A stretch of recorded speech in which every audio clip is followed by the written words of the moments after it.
The suspect in the murder of a Washington, D.C. yoga instructor is due in court today. 29-year-old Adrian Duane Johnson faces several charges, including first-degree murder of 46-year-old Tricia McCauley. She went missing on Christmas Day. She was later found dead inside her car at a local pharmacy. Johnson was arrested after surveillance footage showed him driving McCauley's car. Police do not believe that the two knew each other.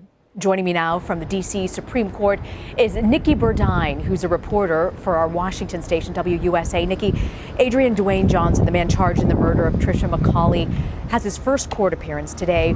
What's the latest?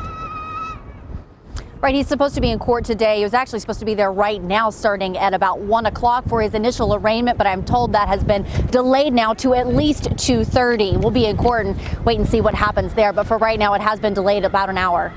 And Johnson has a history, we know, of arrests on various charges, including theft, robbery, and unlawful entry going back a decade. And last week, he was supposed to be outfitted with a GPS monitoring device by the D.C. courts, but he never showed up. So how did he slip through the cracks of the justice system? Right, that's the most frustrating part, according to the victim's family and friends, and even D.C. police. This man has a slew of charges, about a half a dozen, from robbery, theft, unlawful entry, going back several years, not just in D.C., but also in nearby courts in Montgomery County and Prince George's County, both in the state of Maryland. But he has managed to continue to be on the streets, to be let back out. In fact, I just interviewed the secretary of the D.C. Police Union, and he expressed his frustration.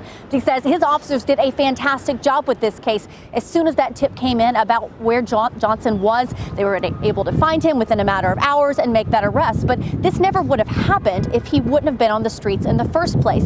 See, he was supposed to be wearing that GPS monitor. He was supposed to come back that day and get fitted for that monitor, but he just didn't show. And why would he, if it was left to his own devices, just come up and get a GPS monitor? Of course not. So D.C. police are frustrated with this, as are all of her family and friends, because he should have been held in jail until he could get fitted for this GPS monitor in the first place.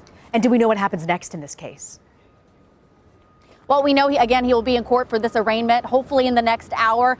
He is supposed to be undergoing mental treatment as well. This was another thing the judge ordered back on December 20th. It's not clear if he even received that then, so that may be what this delay is. That may be what they're doing right now. If that's the case, we could see this delayed even more until he is first arraigned on those first-degree murder charges. Nikki Burdine in Washington. Thank you, Nikki.